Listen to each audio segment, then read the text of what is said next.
ಇನ್ನು ಇದರ ಬೆನ್ನಲ್ಲೇ ನಕ್ಸಲ್ ನಾಯಕ ಮಾರೆಪ್ಪ ಅರೋಲಿ ಅಲಿಯಾಸ್ ಜಯಣ್ಣ ಎಕ್ಸ್ಕ್ಲೂಸಿವ್ ಮಾತು ಲಭ್ಯವಾಗಿದೆ. ನಾನು ರಾಯಚೂರು ಜಿಲ್ಲೆ ಮಾನ್ವಿ ತಾಲೂಕಿನ ಅರೋಲಿ ಗ್ರಾಮದ ನಿವಾಸಿ. ನನ್ನನ್ನು ಸಮಾಜದ ಮುಖ್ಯವಾಹಿನಿಗೆ ತರಲು ಹಲವು ಹಿತರಕ್ಷಣಾ ವೇದಿಕೆಗಳು ಶ್ರಮಿಸಿವೆ. ನಾವು ಇಟ್ಟಿರುವ ಬೇಡಿಕೆಗಳನ್ನು ಸಿಎಂ ಅವರೊಂದಿಗೆ ಸಂಧಾನ ನಡೆಸಿ ಸ್ಪಂದಿಸಿದ್ದಾರೆ. ಸರ್ಕಾರ ನನಗೆ ಪ್ಯಾಕೇಜ್ ನೀಡುವ ಪರಿಹಾರ ಹಣದ ಅರ್ಧ ಭಾಗವನ್ನು ನನ್ನ ಹುಟ್ಟೂರು ಅರೋಲಿ ಗ್ರಾಮದ ಸರ್ಕಾರಿ ಶಾಲೆಗೆ ನೀಡಲು ಬಯಸುತ್ತೇನೆ ಅಂತ ಹೇಳಿದ್ದಾರೆ. ಅರೋಲಿ ರಾಯಚೂರು ಜಿಲ್ಲೆ ಮಾನ್ವಿ ತಾಲೂಕು ಅರೋಲಿ ಗ್ರಾಮ.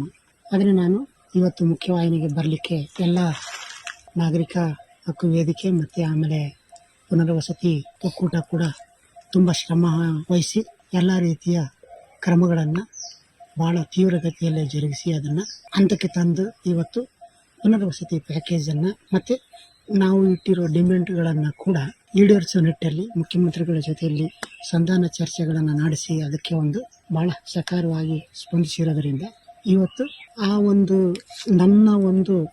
ನನ್ನ ಹುಟ್ಟೂರಾದ ಅರೋಲಿ ಗ್ರಾಮದಲ್ಲಿರುವ ಕಿರಿಯ ಪ್ರಾಥಮಿಕ ಶಾಲೆಗೆ ಪುನರ್ವಸತಿ ಪ್ಯಾಕೇಜಿನ ಹಣದ ಅರ್ಧ ಭಾಗವನ್ನು ನಾನು ವರ್ಗಾಯಿಸಬೇಕಂತೇಳಿ ನಾನು ಕೇಳ್ಕೊಳ್ತೀನಿ. ರಾಜ್ಯದಲ್ಲಿ ನಕ್ಸಲ್ ಶರಣಾಗತಿ ವಿಚಾರ ಚರ್ಚೆಯಲ್ಲಿರುವ ಸಂದರ್ಭ ಇತ್ತೀಚೆಗೆ ಎನ್ಕೌಂಟರ್ಗೆ ಬಲಿಯಾದ ವಿಕ್ರಮ್ ಗೌಡ ಸಹೋದರಿ ಸುಗುಣ ಪ್ರತಿಕ್ರಿಯೆ ನೀಡಿದ್ದಾರೆ.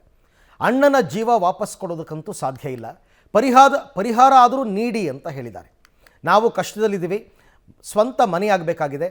ಒಂದು ದಿನ ಕೆಲಸಕ್ಕೆ ಹೋಗದೇ ಇದ್ದರೆ ನಮ್ಮ ದಿನ ಸಾಗೋದಿಲ್ಲ. ಸರೆಂಡರ್ ಆಗುವವರೆಗೆ ಕೊಡುವ ಪರಿಹಾರ ನಮಗೂ ಕೊಡಿ ಸಾಕು ಅಂತ ಅವರು ಮನವಿಯನ್ನು ಮಾಡಿಕೊಂಡಿದ್ದಾರೆ.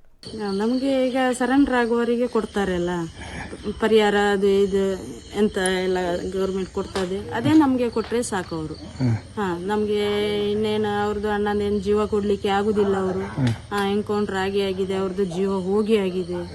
ಇನ್ನೇನು ವಾಪಸ್ ತರಲಿಕ್ಕೆ ಏನಾಗುದಿಲ್ಲ. ಅದೇ ಈಗ ಅವರಿಗೆ ಉಳಿದವರಿಗೆ ಹೇಗೆ ಕೊಡ್ತಾರೆ ಅವರು ಪರಿಹಾರ? ಅದೇ ನಮಗೆ ಈಗ ಇದ್ದವರಿಗೆ ಎಲ್ಲಿ ಕೊಟ್ಟರೆ ಸಾಕು.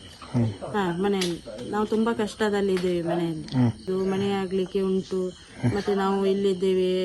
ಒಂದು ದಿನ ನಮ್ಗೆ ಕೆಲಸಕ್ಕೆ ಹೋಗಿದ್ರೆ ನಮ್ಗೆ ದಿನ ಹೋಗುದಿಲ್ಲ. ಮತ್ತೆ ಅಳಿಯಂದು ಅವನು ಕಾಲ್ ಸರಿ ಇಲ್ಲ, ಅವನಿಗೆ ದೊಡ್ಡ ಕೆಲಸ ಮಾಡ್ಲಿಕ್ಕೆ ಆಗುದಿಲ್ಲ. ಮತ್ತೆ ನನ್ನ ಮಗ ಮತ್ತೆ ಮಗಳು ಅವರಿಬ್ರು ಕೆಲಸಕ್ಕೆ ಹೋಗುದು, ನಾನು ಮನೆಯಲ್ಲಿ ಇರುವುದು 2 ಮಕ್ಕಳನ್ನ ನೋಡ್ಕೊಂಡು. ಹೀಗೆಲ್ಲ ನಮ್ಮದು ಸಮಸ್ಯೆ.